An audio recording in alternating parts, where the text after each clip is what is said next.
首楞嚴經義海卷三破纏根。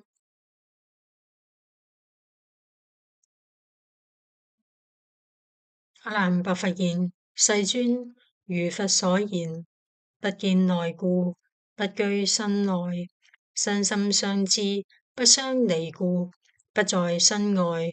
我今思惟知在一處，相聚別立，文顯易知，同原文係一樣嘅。佛言：處今何在？阿難言：切了知心，既不知內，而能見外。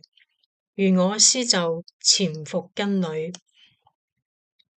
知外而不知內，非根如何？此即妄計，色心應該就潛立喺五根裏邊啦。猶如有人取琉璃碗，合其兩眼，雖有密合而不留外，彼根隨見，隨即分別。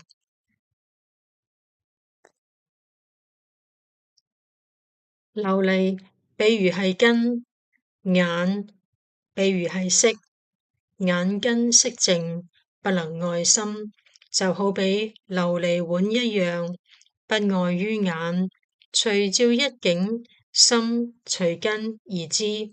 假如係成立嘅話，驟眼睇就好似有道理，同時亦都可以推破，同與不成。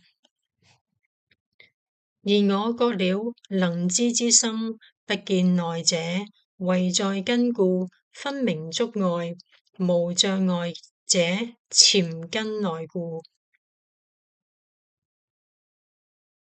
但知妄計，不覺隨語過生，下文即破。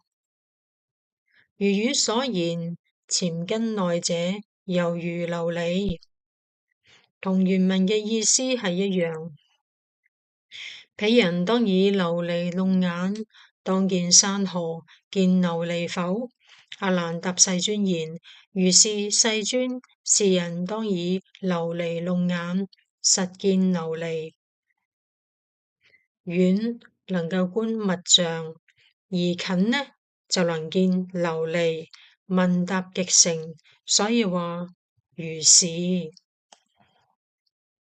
汝今若同琉璃合者，當見山河，何不見眼？比喻近遠都能夠見，法則為見山河。既然失咗近觀，又點樣成同喻呢？法喻不等，潛根理虧。意思即係話潛根呢個道理係冇道理嘅。下邊中破，今無所據。若見眼者，眼即同境，不得成趣。假如話真係能夠見到眼啦，就成咗敵對。而前邊就講隨即分別，呢度有自語相違之過啦，即係有自相矛盾嘅過失。若不能見，云何說言？此了知心，潛在根裏，如琉璃合。結成法喻不齊之過啦。二過既彰，兩種過失都已經顯現，所以潛根理喪，即係話潛根係冇道理嘅。若不見眼，法喻不齊。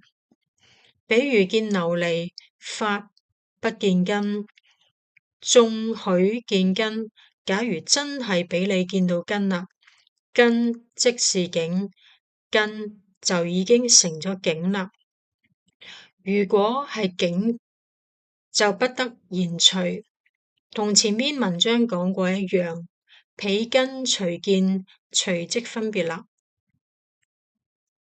是故應知，語言覺了能知之心，潛伏根裏，如琉璃合，無有是處。